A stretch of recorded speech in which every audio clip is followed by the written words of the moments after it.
Do I have rules for my financial life in retirement? Excellent question from you, the viewer. I came up with 10. I'm in my summer home, which is my back porch. I'm so excited to be out here.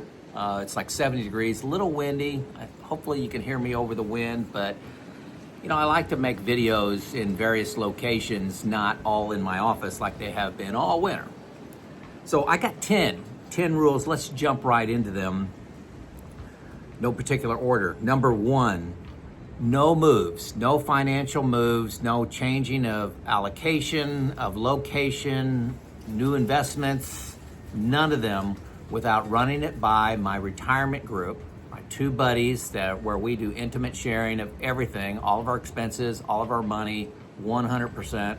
I know that's kind of unusual for a lot of you folks, but I cannot imagine being retired without those 2 guys that I can run everything by. And I also run it by Neil, my financial advisor that's provided for me. But I don't do anything without them. If I want to change from a 90-10 to an 80-20 portfolio, if I want to buy a bond fund, get out of a total stock market fund, if I want to do a Roth conversion, I'm telling you everything. And having to go through the process of explaining why I'm doing something drives out the emotion.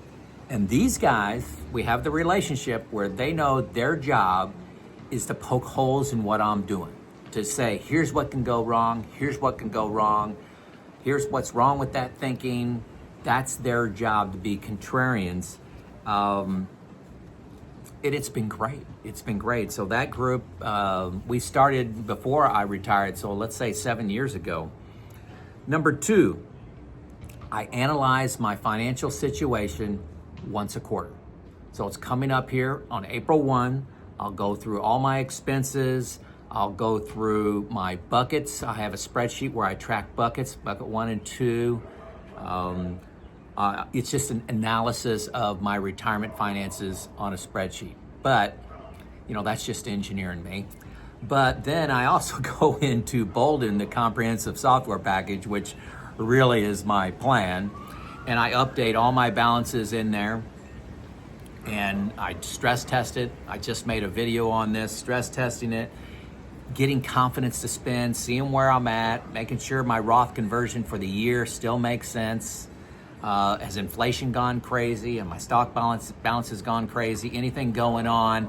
Just do a nice, calm, detailed financial review once a quarter, and then I hardly look at it, if at all, for the next 90 days. Number 3, I look at the stock market, the performance of it, once a week. I don't have a good discipline about that. I wish I could say, hey, it's just every Wednesday or every Friday, but it's about once a week. I'll click on it on my Yahoo Finance, read a little news on it, but the drama of the day, I really try to avoid. Number 4, try to learn something new every day. Finances and retirement finances in particular is a hobby of mine. Being my own DIY retirement planner, it is a part-time job. If you don't enjoy this learning, you're going to make some mistakes. So I do learn something every day. YouTube is probably where I learn 80% of that. There's a lot of great content out there from professionals. Learning things about Roth rules, long-term care, different types of bond funds. Just recently, covered call ETFs. Somebody sends me a message saying, hey, Joe, what do you think of covered call ETFs like JEPI, J-E-P-I? Trust, all these things, dividend funds. Joe, why aren't you a dividend investor and living off the income from there? So I always try to understand different points of view. And then I'll run it by my retirement group. I'll run it by Neil, and most likely I'll do nothing. But I like understanding how other people are solving the problem. And it makes me feel comfortable with what I'm doing. I don't have this fear of missing out. I'm making an informed decision. One of the guys I listen to, regularly. Like 100% of his content is Rob Berger. Anything financial associated with investing and even retirement, Rob is the best. Let's see, number 5. This one's hard. My investment goals are safety with good returns. Not trying to chase maximum returns, which was the goal for 32 years, right? Your whole investment life, you're trying to maximize returns. That's not the game in retirement. It's, I'm trying to get good returns, but not at the risk of everything. So this is why I have different income streams here in retirement. My pension, my deferred comp, YouTube revenue. But in addition to that, I'm getting money from my investments that give me 10 years of expenses. I call that bucket 1. So I have 10 years of expense money that is needed in addition to my income to pay my lifestyle for 10 years, adjusted up for inflation.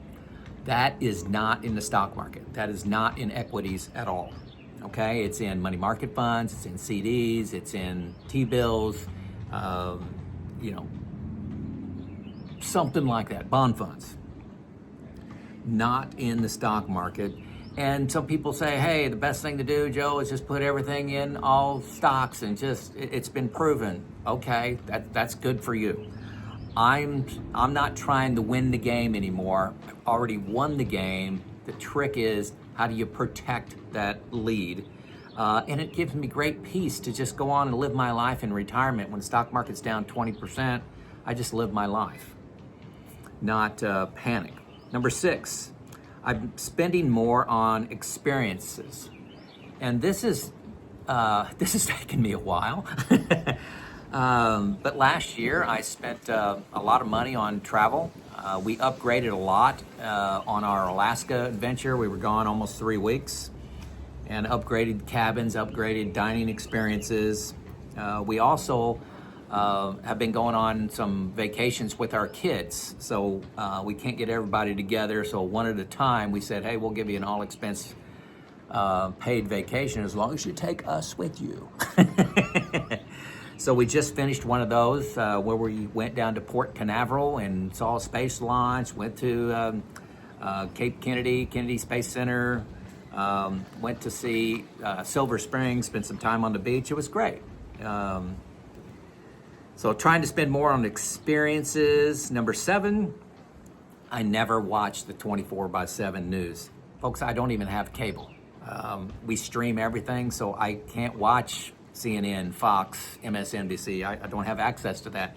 You can get little snippets from YouTube, but that's not enjoyable to me. It only increases anxiety that I'm not going to do anything with anyway. So I really try to take the long view. So the 24-hour news cycle is designed to be addictive, to be make you panic a little bit, so you keep watching. My opinion. Number 8, I have no individual stocks. I have no gold. I have no crypto. I am a boring investor. Boring.